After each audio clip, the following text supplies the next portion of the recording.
রাদিয়াল্লাহু তাআলা আনহু ইসলাম কবুল করার কারণে আল্লাহ তাআলা তাকে কিভাবে ধৈর্যের পরীক্ষা নেন। ইসলাম কবুল করার কারণে কাফেররা হযরত খুবাইব রাদিয়াল্লাহু তাআলা আনহুকে বন্দী করলেন। তারা ঘোষণা দিল, ফাঁকা মাঠের মধ্যে খুবাইবকে আমরা হত্যা করব, কেননা সে বাপ-দাদার ধর্মকে পরিবর্তন করেছে, সে আমাদের ধর্ম ছেড়ে অন্য ধর্মের মধ্যে গেছে। তারা ঘোষণা দিয়ে দিল, হযরত খুবাইব রাদিয়াল্লাহু তাআলা আনহুকে তারা বেঁধে খোলা মাঠের মধ্যে নিয়ে আসলো। চতুর্দিকে মানুষরা দাঁড়িয়ে গেছে। তারা ঘোষণা দিল, কেউ তীর নিয়ে থাকো।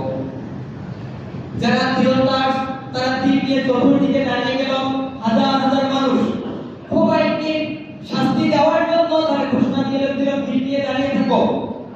কাফেররা এবার হযরত খুবাইব রাদিয়াল্লাহু তাআলা আনহুকে বলে, সে বলল, খুবাইব তোমার কোন শেষ ইচ্ছা আছে নাকি বলো।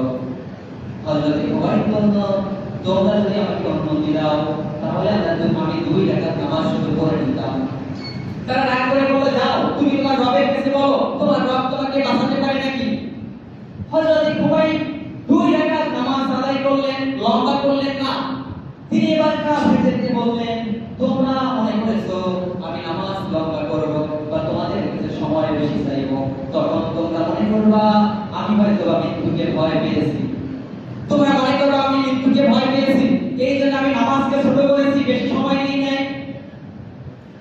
কাফেররা হযরত খুবাইব রাদিয়াল্লাহু তাআলা আনহুকে একটা করে তার শরীরের অংশ কাটতে শুরু করলো। হাত কাটলো, পা কাটলো, এইভাবে করে যখন কান কাটলো, একটি করে অঙ্গ যখন কাটতে শুরু করলেন, ইসলাম কবুল করার কারণে, ইসলাম মানার কারণে কাফেররা তাকে এইভাবে যখন কাটতে শুরু করলেন, হযরত খুবাইব রাদিয়াল্লাহু তাআলা আনহু শরীর থেকে রক্ত প্রবাহিত হতে শুরু করলো সাগরের মতো।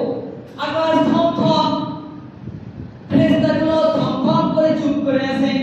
হযরত খুবাইব রাদিয়াল্লাহু তাআলা আনহু তার নিজের মধ্যে একটু ভয় তিনি বললেন না, তিনি শুধু আল্লাহকে একটা কথাই বললেন, ও আল্লাহ, ইসলামকে কবুল করার কারণে, ইসলামকে মানার কারণে আজকে আমি আপনার কাছে চলে যাচ্ছি। শুধু একটা আবদার আপনি আমার রাখবেন, আমার একটা আবদার আপনি শুধু রাখবেন। আমি চাই আমার সালামটুকু আপনি বিশ্বনবীর কাছে পৌঁছে দেবেন।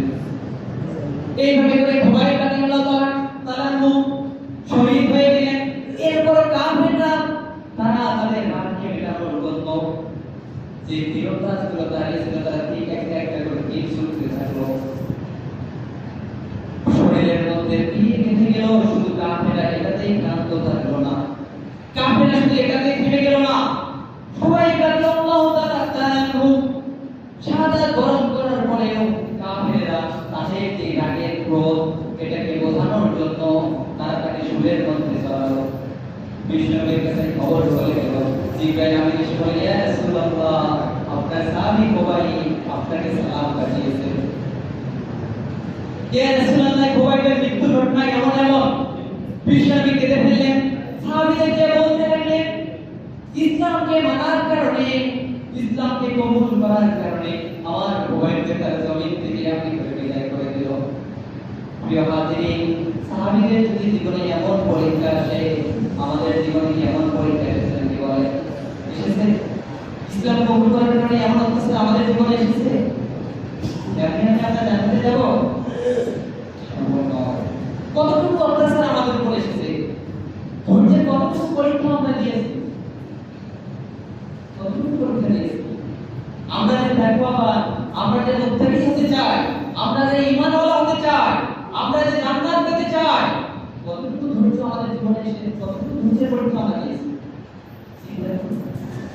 সাহাবীদের উপর নির্যাতনের, মানসিক নির্যাতনের স্কিম প্রবার কাফেররা চালিয়েছে।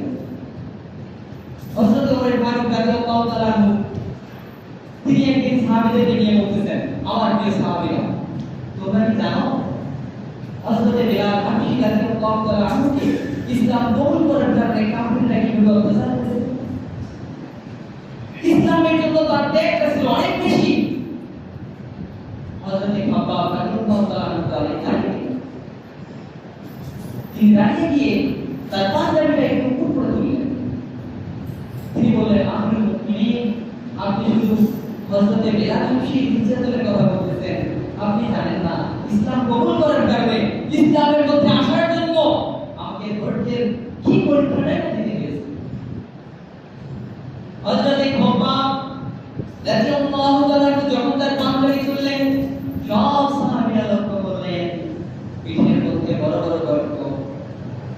সবাই জিজ্ঞেস করলেন, ভাই খব্বাব, আপনার কি কখনো কোনো রোগ হয়েছিল নাকি? এই গর্তগুলো কিসের?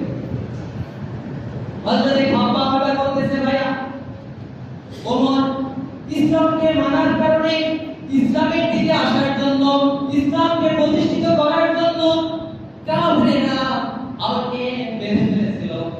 আমাকে বেঁধে তারা জ্বলন্ত আঙ্গার মধ্যে তারা শুয়ে দিল।